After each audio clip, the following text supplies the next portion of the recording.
Firman Tuhan untuk kita renungkan bersama hari ini tertulis di dalam 1 Tesalonika 5 ayat yang ke-17. 1 Tesalonika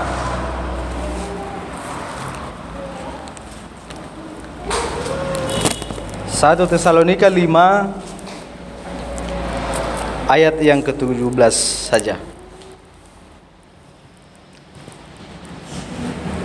Kalau sudah menemukan Bapak Ibu, saya akan bacakan bagi kita semua. Tetaplah berdoa.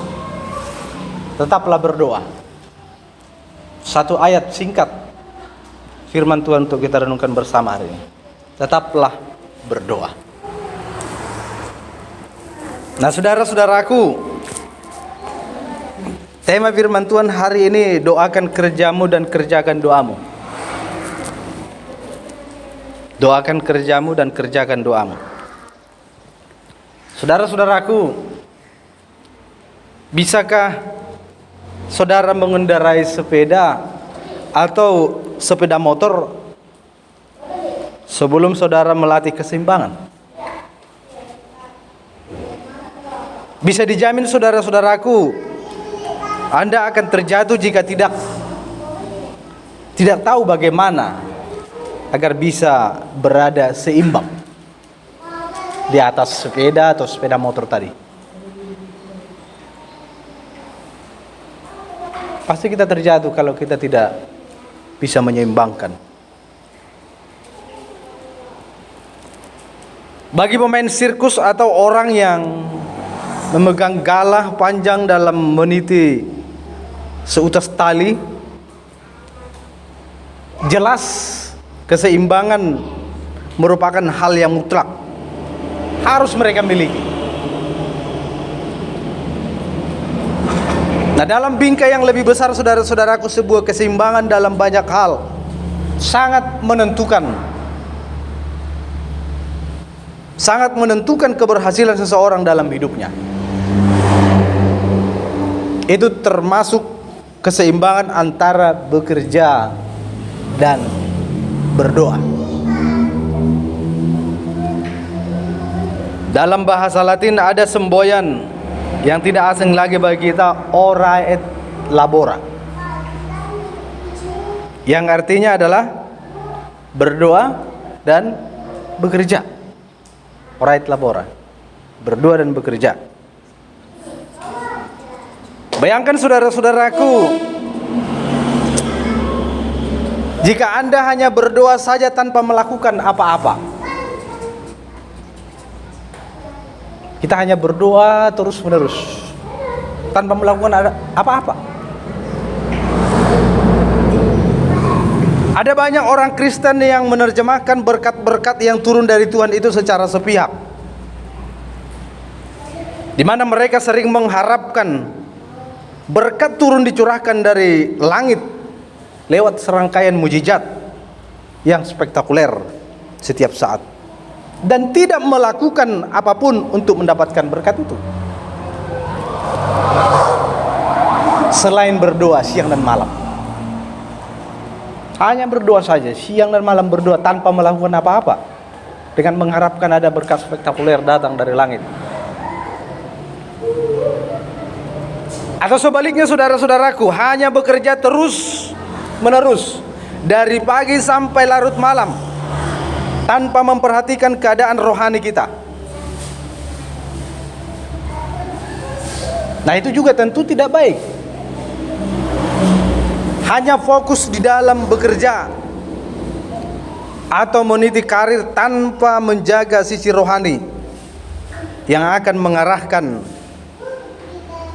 seseorang ke dalam keangkuhan, mengarahkan seseorang ke dalam itulah cinta harta, popularitas, dan berbagai hal buruk lainnya.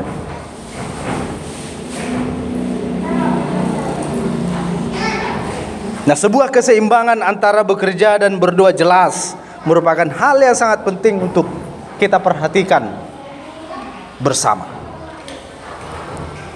Nah, saudara-saudaraku, mulailah untuk bisa bertekun di dalam doa. Doakanlah untuk hal-hal yang kita kerjakan apapun.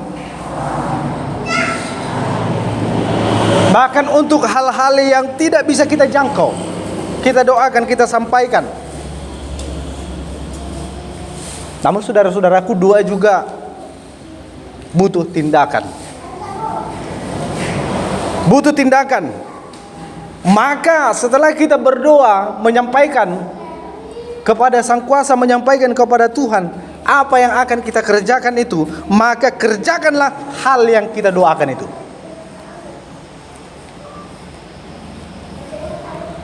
Disitulah baru ada keseimbangan. Sebab segala sesuatu butuh proses dan kuasa Tuhan akan bekerja melalui doa-doa yang kita naikkan dengan setia.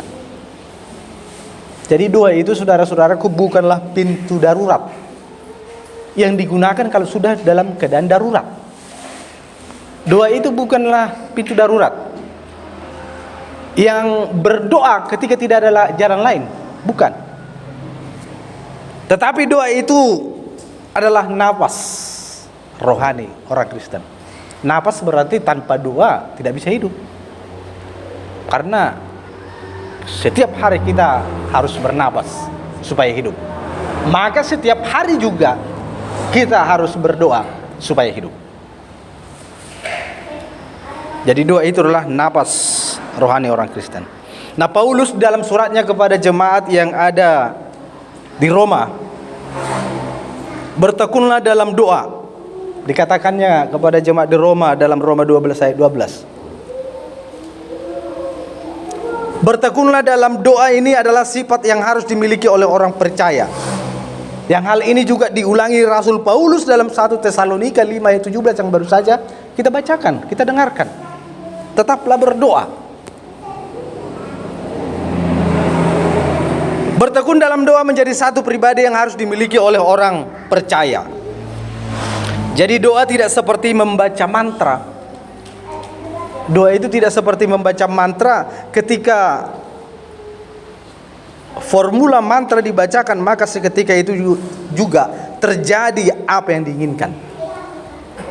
Mantra kan seperti itu. Ketika sudah dibacakan, maka akan terjadi. Tidak demikian dalam doa. Karena doa butuh ketekunan yang senantiasa datang ke hadapan Allah berseru dan memohon. Butuh ketekunan yang terus-menerus. Ketika kita sudah tekun, ketika kita sudah tetap berdoa, maka saudara-saudaraku, waktunya Tuhanlah yang akan menjawab dan akan menolong kita. Nah, bagaimana ketekunan kita di dalam doa? Bagaimana ketekunan kita sendiri? Ketekunan kita pribadi di dalam doa kita. Seperti yang saya katakan tadi dalam bahasa Latin,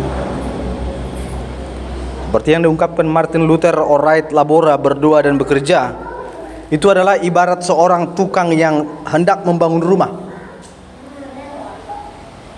Sang tukang berdoa kepada Tuhan agar rumah yang dibangun itu jadi dan selesai tepat pada waktunya. Maka dia juga mengerjakan doanya dengan tekun. Batu demi batu disusunnya sehingga jadilah bangunan rumah yang diinginkan. Jadi tukang itu tadi tidak hanya berdoa sehingga rumah pun jadi, namun seorang tukang bekerja dengan tekun, tahap demi tahap dikerjakannya dengan baik, dan hasilnya pun akan nampak.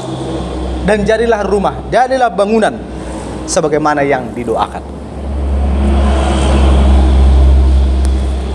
Jadi saudara-saudaraku, kita harus mendoakan pekerjaan kita. Kita harus mendoakan apa yang mau kita kerjakan dengan tekun. Dan mengerjakan doa yang kita sampaikan itu, mengerjakannya juga dengan tekun. Maka Tuhan akan menolong dan memampukan kita mengerjakan apa yang kita minta. Dan waktunya kita akan melihat dan menyaksikan bahwa doa kita nantinya akan dijawab oleh Tuhan. Doakan kerjamu, kerjakan doamu. Inilah firman Tuhan untuk kita renungkan hari ini. Doakan kerjamu, kerjakanlah doamu. Tuhan memberkati. Amin.